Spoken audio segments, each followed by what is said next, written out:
At my brother's promotion party he raised a toast. My sister got fired again. Maybe stick to stripping. Our dad chuckled. At least she's good at that. The crowd's laughter froze when the CEO walked in, eyes locked on me. Ma'am, I need you to pack your personal items now. The security guard's voice was gentle but firm as he stood beside my desk. 20 coworkers pretended to focus on their computers while I fumbled for my coffee mug with shaking hands.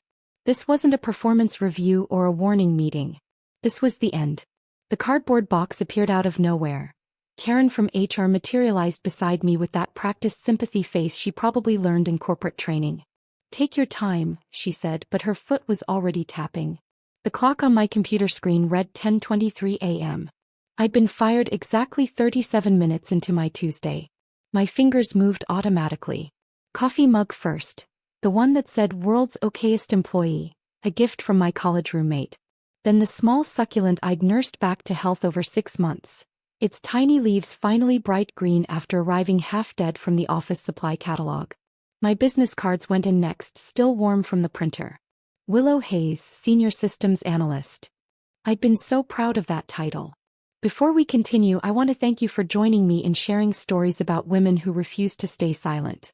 If you believe that competence should matter more than family favoritism, please consider subscribing. It's free and helps us reach more women who need to hear this.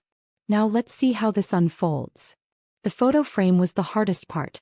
Mom and me at my college graduation, both of us grinning like we'd conquered the world.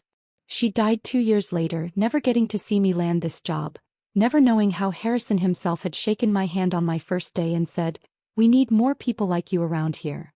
Miss Hayes. The security guard's voice pulled me back.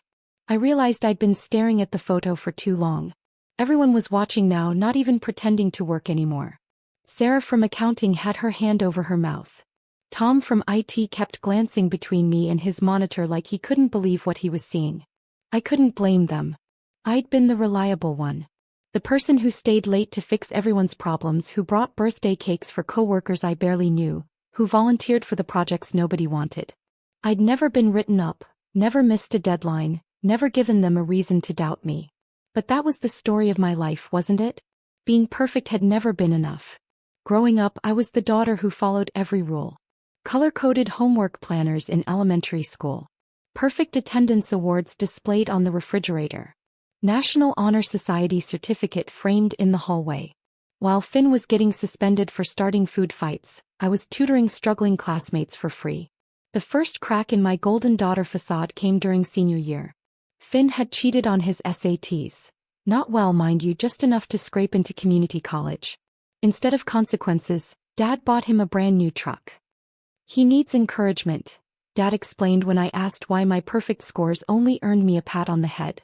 I'd earned a full scholarship to State University, graduated summa cum laude with a degree in computer science, and landed 3 job offers before graduation. Dad's response? "That's nice, sweetheart. Your brother's thinking about maybe transferring to a 4-year school next semester. Maybe thinking about next semester." Those became the words that defined Finn's existence while I was actually achieving things. But Harrison Technology was different. Here results mattered more than family politics. When I solved the server crash that would have cost us our biggest client, Harrison himself came to thank me. When I designed the security protocol that saved the company from a data breach, I got a raise and a promotion. For 3 years I'd felt valued. I'd worked 60-hour weeks gladly because every project was a chance to prove myself. Every solved problem was evidence that I belonged here. I'd found my place in the world and it felt incredible. I never talked about my successes at family dinners. Not because I was modest, but because I'd learned that my achievements made everyone uncomfortable. When I mentioned my promotion to senior analyst, Finn had rolled his eyes and said, "Must be nice having a boss who likes you." Dad had chuckled and changed the subject to Finn's new girlfriend. They had a way of making my victories feel small. When I bought my first car with my own money, Finn joked that I was showing off. When I moved into my own apartment, Dad wondered aloud why I was in such a hurry to leave the family. Every milestone became a reason for me to feel guilty instead of proud.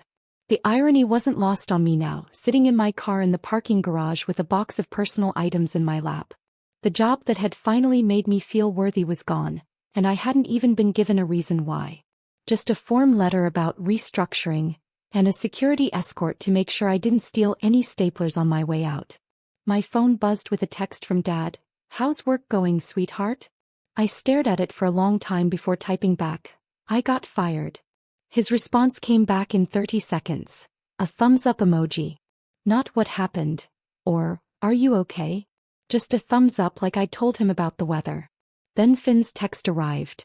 No words, just a gif of a woman dancing around a pole with laughing crying face emojis.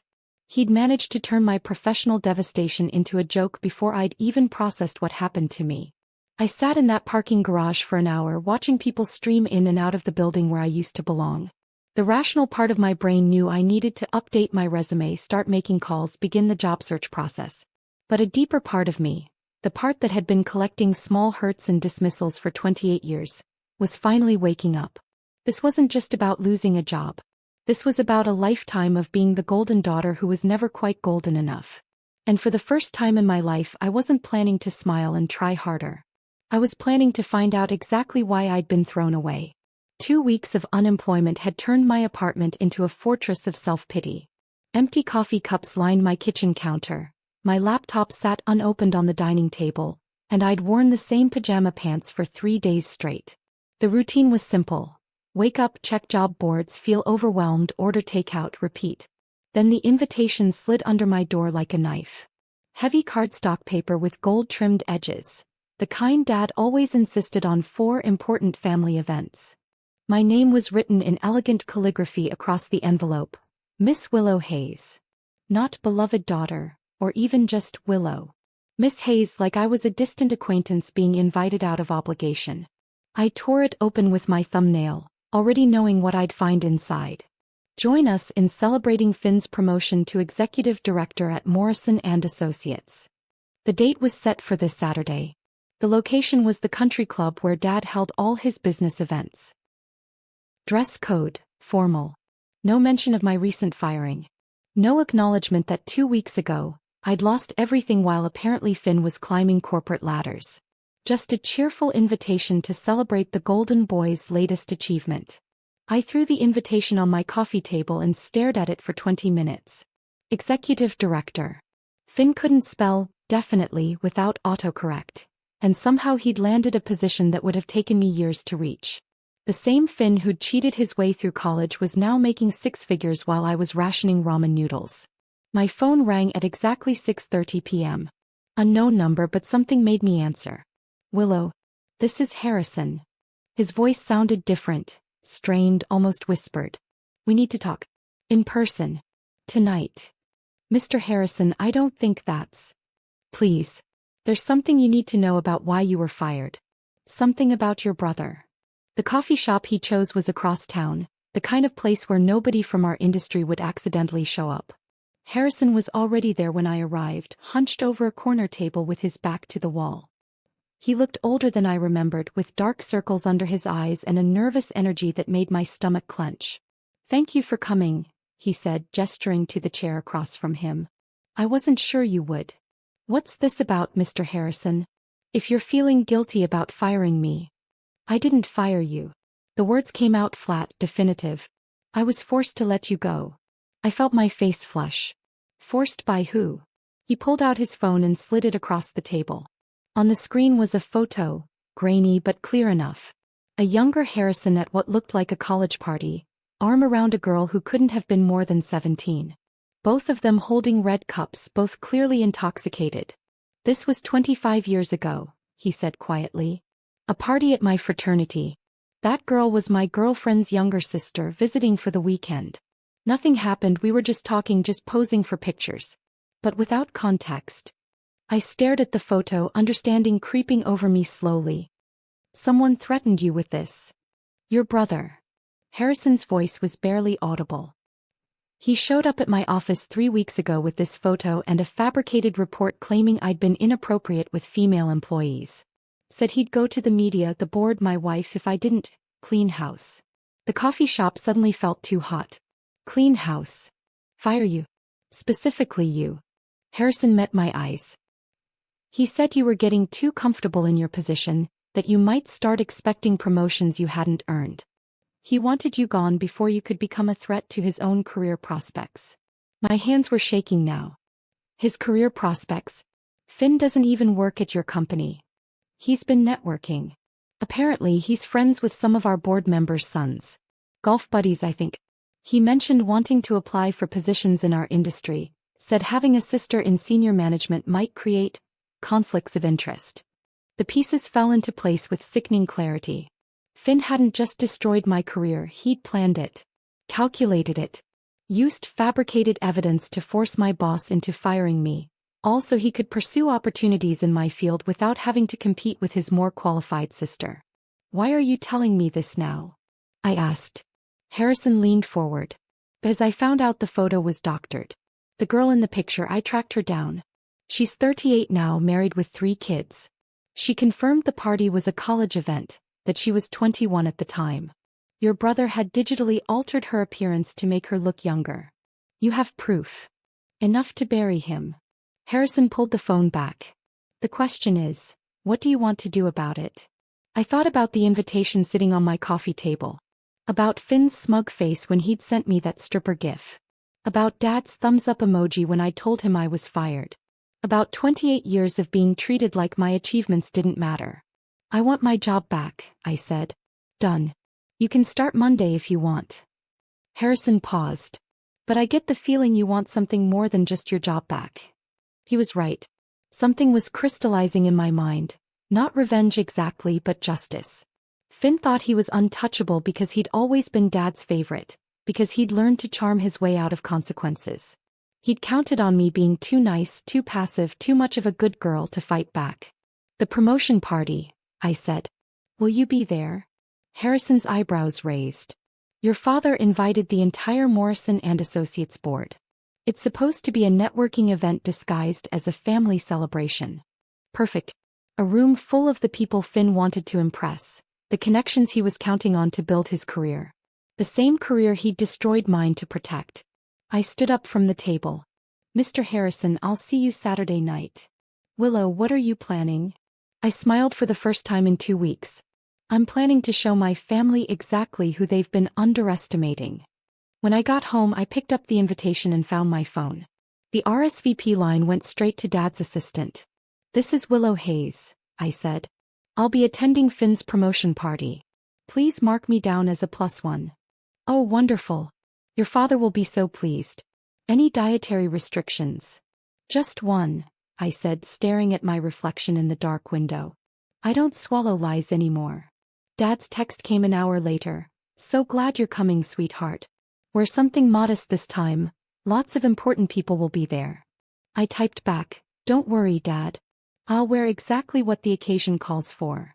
For the first time since that security guard had appeared at my desk, I felt like myself again. Monday morning arrived with the strangest feeling. Walking back into Harrison Technology through the same glass doors that had ejected me 3 weeks earlier. But this time I wasn't Willow Hayes, senior systems analyst. I was a ghost. Harrison had set up my new workspace in the basement archives, a cramped room filled with outdated servers and boxes of old financial records. Officially, you're a contract consultant reviewing our data security protocols, he explained, handing me a keycard with no photo. Unofficially, you have access to everything. The setup was perfect. Nobody questioned a contractor poking around old files. Nobody looked twice at the woman in jeans and sneakers carrying boxes of documents to her car. I was invisible again, but this time by choice. I started with Morrison and Associates Public Filings, the company where Finn had mysteriously landed his executive director position. The numbers didn't add up immediately, but after 3 days of cross-referencing expense reports with client billings, patterns emerged. Finn's first red flag was subtle.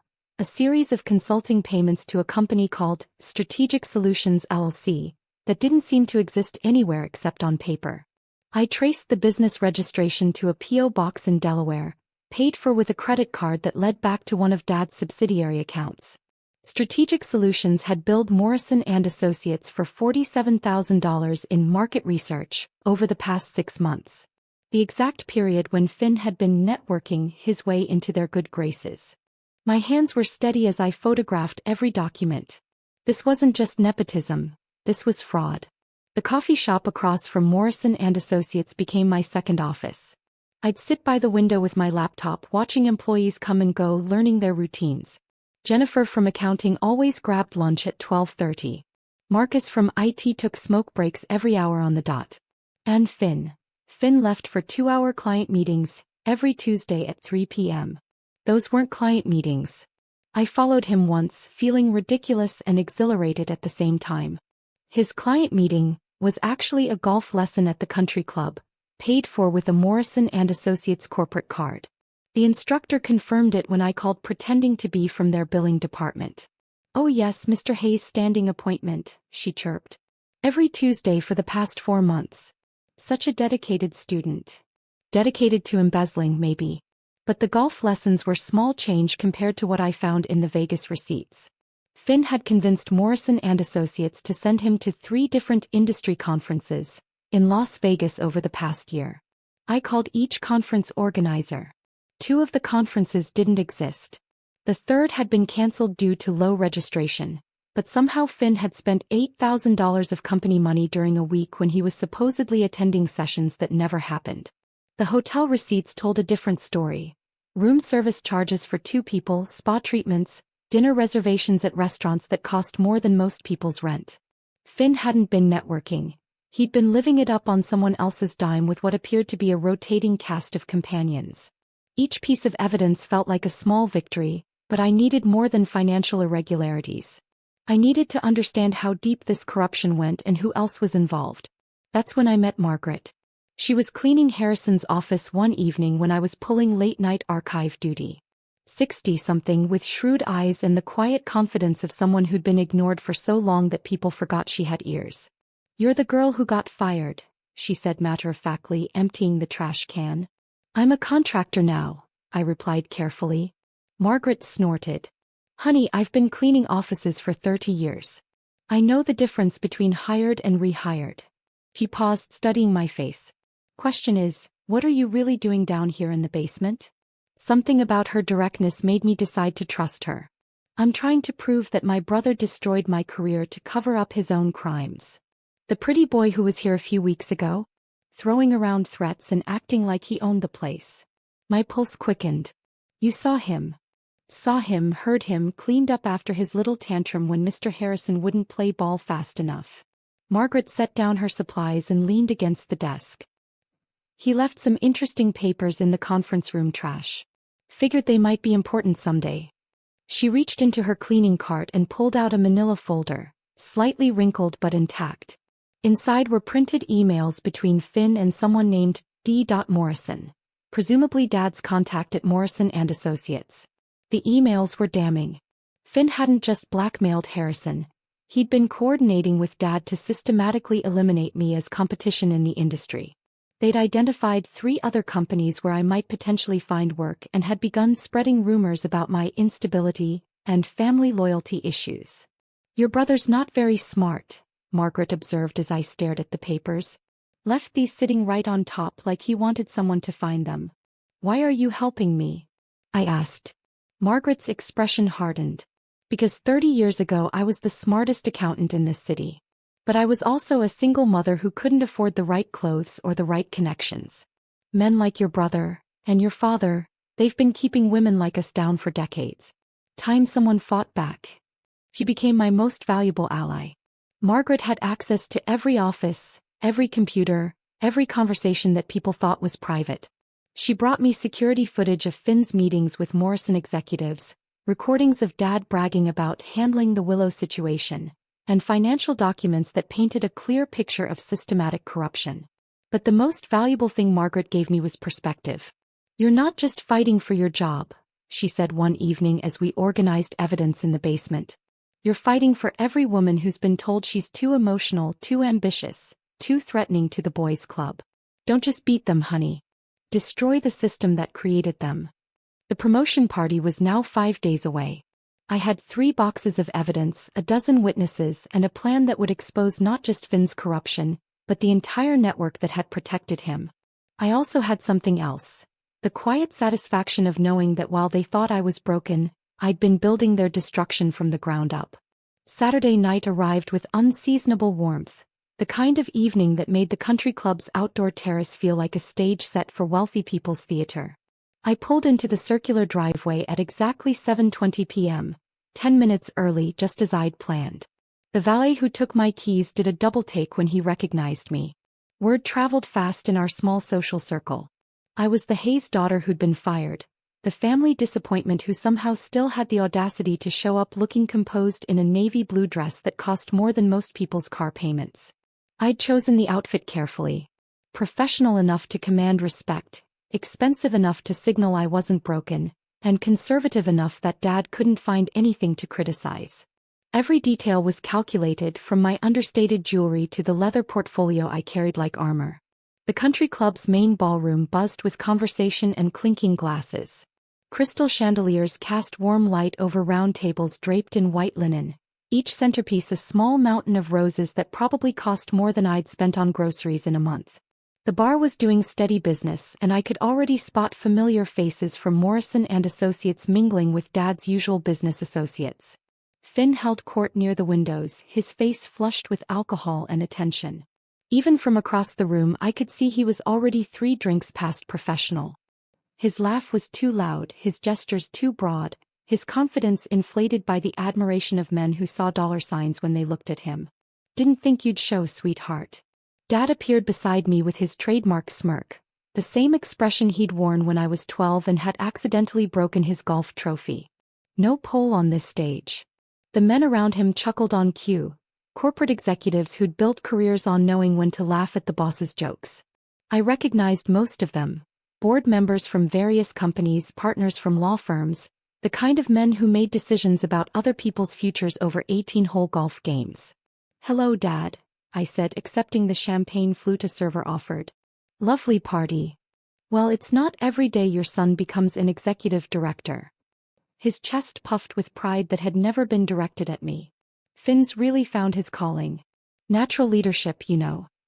I sipped my champagne and nodded, scanning the room for Harrison. He hadn't arrived yet, but I could see several people from my former company scattered throughout the crowd. Some avoided my gaze entirely, probably uncomfortable about witnessing my professional execution.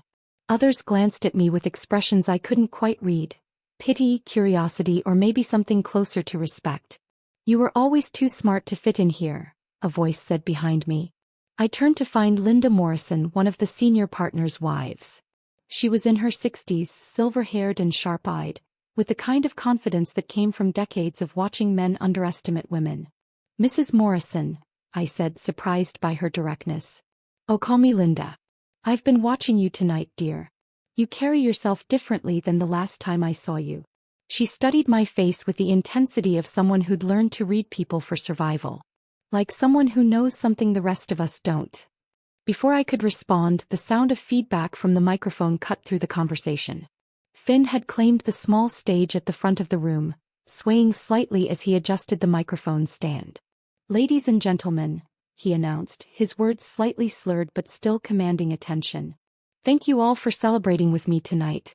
This promotion means everything to me, proof that hard work and dedication really do pay off." The irony wasn't lost on me.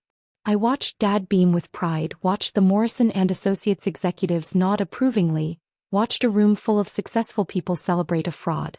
"To family," Finn continued, raising his champagne glass high. His eyes found mine across the room and his smile turned cruel. "And to my sister, fired again. Maybe she should stick to stripping instead of pretending to be corporate material." The laughter that followed felt like acid in my veins. Not polite chuckles this time, but genuine amusement from people who thought my professional destruction was entertainment. Dad clinked his glass against someone else's, his grin wide enough to show his molars. I didn't move. Didn't flinch. Didn't give them the satisfaction of seeing me crumble. Instead, I looked toward the ballroom entrance and waited. The doors opened at exactly 8:15 p.m. Harrison walked in alone and the shift in the room was immediate. Conversations quieted. Heads turned. The man commanded respect in a way that had nothing to do with inherited wealth or family connections. He'd built his reputation through decades of ethical business practices and genuine leadership. He didn't stop to greet anyone. Didn't pause to shake hands or exchange pleasantries. He walked directly toward the stage with the focused intensity of a man on a mission, carrying a manila folder that seemed to weigh more than paper should. Finn was still at the microphone, basking in the applause from his toast, when Harrison stepped onto the small platform beside him. "Before you all toast Finn," Harrison said, his voice cutting through the remaining chatter without needing amplification, "there's something you should know." The room went completely silent. I could hear my own heartbeat, could sense the collective intake of breath from 200 guests who suddenly realized they were about to witness something unprecedented. Harrison opened the folder in his hands, and I saw Finn's face drain of color as he recognized some of the documents inside. "You blackmailed me, Finn," Harrison continued, his voice steady and clear. "You forged documents, manipulated evidence, and destroyed your sister's career to protect your own fraudulent activities." The silence stretched like a held breath. I watched Dad's champagne glass freeze halfway to his lips, watched the Morrison and Associates executives exchange panicked glances, watched Finn's mouth open and close without producing sound. Then Harrison turned toward me, his eyes finding mine across the frozen crowd. "Willow," he said, extending the folder in my direction, "would you like to do the honors?" My hands were perfectly steady as I walked toward the stage. The folder felt weightless in my hands as I climbed the 3 steps to the stage. 200 pairs of eyes tracked my movement, but I could only focus on Finn's face. The way his confident smirk was melting into something closer to panic. I opened the folder deliberately, letting the silence stretch until it became uncomfortable. The first document I pulled out was a photocopy of a Morrison and Associates expense report, Finn's signature bold across the bottom, authorizing $8,000 for a Vegas conference that never existed. "This is interesting," I said, my voice carrying clearly without the microphone. "A business trip to attend the Southwest Technology Summit last March. Except when I called the organizers, they told me the event was canceled due to lack of interest." I held up the hotel receipt attached to the expense report. But somehow Finn still managed to spend company money on a week-long stay at the Bellagio, including room service for 2 and spa treatments that cost more than most people's monthly salary. The first murmur rippled through the crowd. I saw several Morrison and Associates executives exchanging glances, their faces tight with the realization that their golden boy might not be so golden after all. "Wait," Finn said, reaching for the microphone. There's an explanation for." "There's more," I interrupted, pulling out the next document. Strategic Solutions LLC. A consulting company that billed Morrison and Associates $47,000 for market research over the past 6 months. I looked directly at Dad, whose champagne glass had gone completely still in his hand. "The company is registered to a Delaware P.O. box, paid for with a credit card linked to one of Elijah Hayes' subsidiary accounts. Strategic Solutions doesn't have employees, doesn't have an office, and doesn't have any actual work product to show for nearly $50,000 in billing." The silence was deafening now. I could see people pulling out their phones, probably texting their lawyers or their wives or their business partners. This wasn't just a family drama anymore. This was a corporate scandal unfolding in real time. Dad finally found his voice. "Willow, I don't know what kind of lies you've—" "I'm not finished," I said, and something in my tone made him close his mouth. "The fabricated evidence against Harrison Technologies' CEO.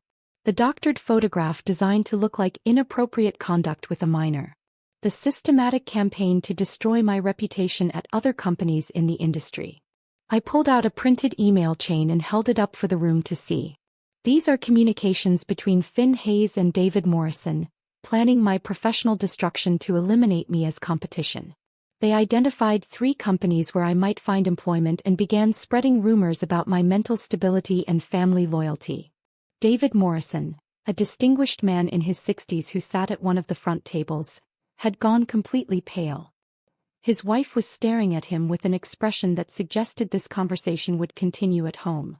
"You want to know why I was really fired?" I continued, making eye contact with people throughout the room. "Because I was getting too good at my job. Because I might expect promotions I hadn't earned.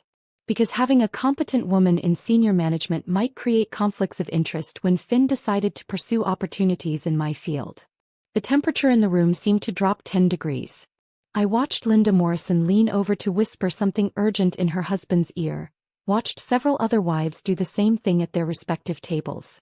Finn made one last desperate grab for control. "This is ridiculous," he said, his voice cracking slightly. "She's clearly having some kind of breakdown. Everyone knows she's been unstable since she got fired." "Finn." Harrison's voice cut through his protests like a blade. "You're terminated. Effective immediately." The words hung in the air for a moment before their full impact hit. I reached into the folder one more time and pulled out an official termination letter, printed on Morrison and Associates letterhead. "Signed with your own signature stamp," I said, handing him the document. "The same stamp you used to authorize fraudulent expense reports. Consider it poetic justice." Finn's face turned the exact color of the red wine that someone had spilled on the white tablecloth nearby. His hands shook as he took the letter, and I watched 28 years of arrogance crumble in real time. But I wasn't done. "There's one more vote that was taken today," Harrison announced, his voice carrying to every corner of the ballroom. "The Morrison and Associates Board of Directors held an emergency meeting this afternoon. Elijah Hayes has been removed from his position as chairman, effective immediately." Dad's champagne glass finally slipped from his fingers, shattering on the marble floor with a sound like a gunshot. "The motion passed by a single vote," Harrison continued.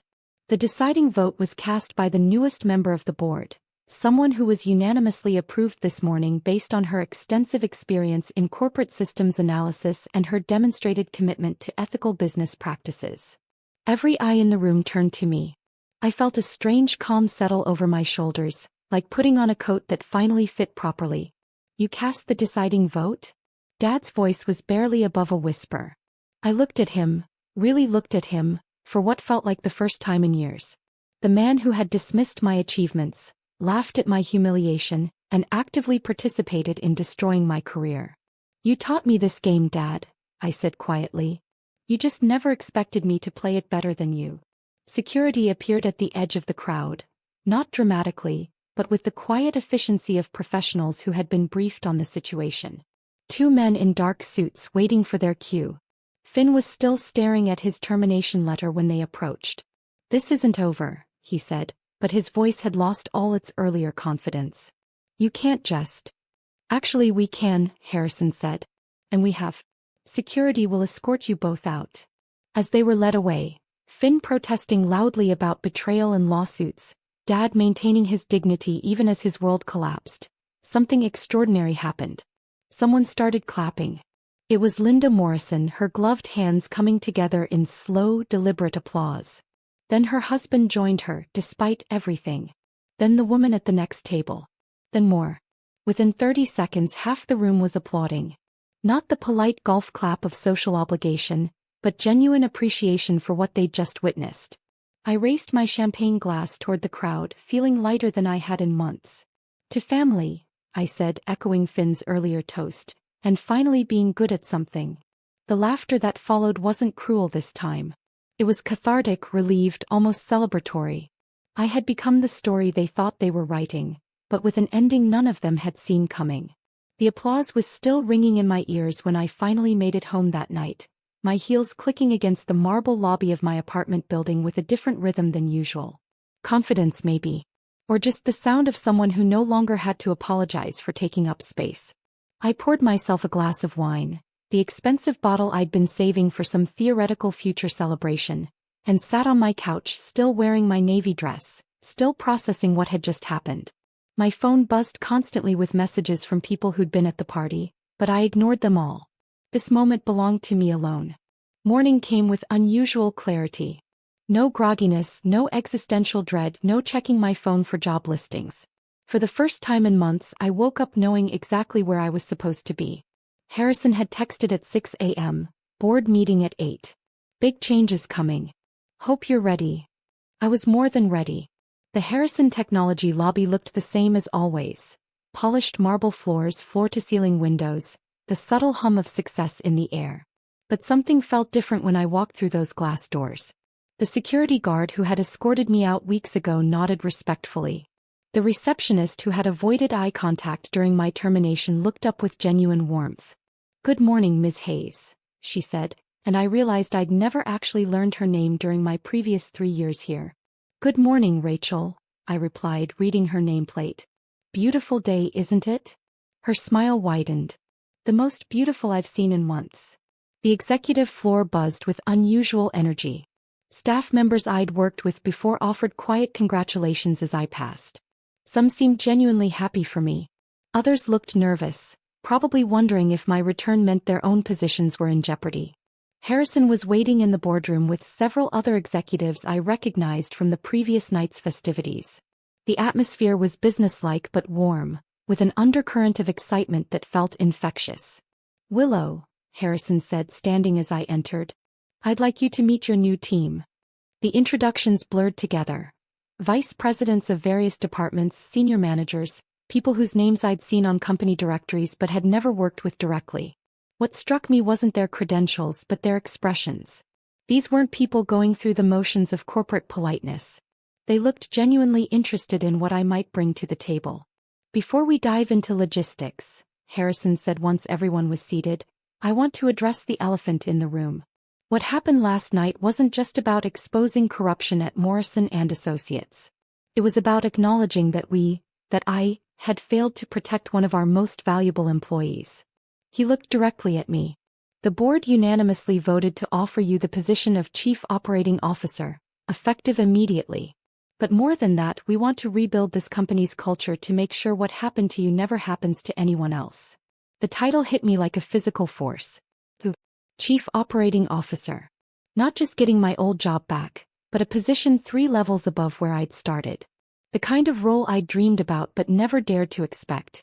"What exactly does that mean?" I asked.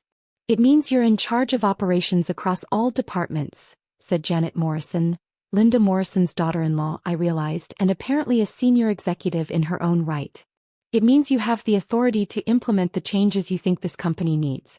It means we're not just giving you a fancy title, we're giving you the power to use it." An hour later, I stood in front of what was now my office, staring at the brass nameplate that hadn't been there the day before. Sue Willow Hayes. The letters seemed to shimmer under the fluorescent lights. The office itself was impressive. Corner location, floor-to-ceiling windows overlooking the city, a conference table that could seat 12 people. But what struck me most was the desk. Not the expensive mahogany or the leather chair, but the fact that it was completely empty. A blank slate waiting for me to fill it with my own vision. I called my first all-hands meeting for 2 p.m. The main conference room was packed beyond capacity, with people standing along the walls and others joining virtually from satellite offices. I could see curiosity in their faces, mixed with cautious optimism and in some cases barely concealed anxiety. "I know some of you are wondering what my appointment means for your jobs," I began, deciding to address the fear head-on. "Let me be clear. We're cleaning house, but we're not burning it down. Everyone in this room gets a chance to prove who they really are." The relief was immediate and visible. Shoulders relaxed. People leaned forward instead of back. The energy in the room shifted from defensive to engaged. "What I learned over the past few weeks," I continued, "is that corruption thrives in silence. It grows in the spaces between what we say publicly and what we tolerate privately. We're going to change that." I outlined my vision. Transparent promotion processes, anonymous reporting systems for ethical concerns, regular salary audits to ensure pay equity, and mandatory bias training for all management positions. "This isn't about punishment," I said. "It's about building something better." The questions that followed were thoughtful, challenging, and honest. These people weren't just looking for job security, they wanted to be part of something meaningful. My phone rang 3 times that afternoon. Dad's number appeared twice. I sent both calls to voicemail without listening to the messages, then blocked his number entirely. Finn's email arrived around 4 p.m., a rambling message that started as an apology and devolved into self-justification and accusations. I deleted it without finishing it and set up a filter to automatically delete any future messages from his address. Some ghosts aren't meant to haunt you. Sometimes the healthiest thing you can do is let them fade into irrelevance. I stayed late on my first day not because I had to but because I wanted to. The building grew quiet around me as people headed home to their families, but I felt energized rather than tired. On my desk I placed a single photograph. Mom and me at my college graduation, both of us grinning like we'd conquered the world. She'd been gone for 6 years now, but I could still hear her voice clearly. "Don't let them convince you that silence is grace, Willow," she'd said during one of our last conversations, when I'd been complaining about a professor who kept dismissing my contributions in class. Sometimes the most graceful thing you can do is refuse to be quiet. I finally understood what she meant. If this story of corporate justice had you cheering Willow on, hit that like button right now. My favorite part was when Willow calmly presented each piece of evidence while Finn's confidence crumbled completely. What was your favorite moment? Drop it in the comments below. Don't miss more empowering stories like this. Subscribe and hit that notification bell so you never miss an upload.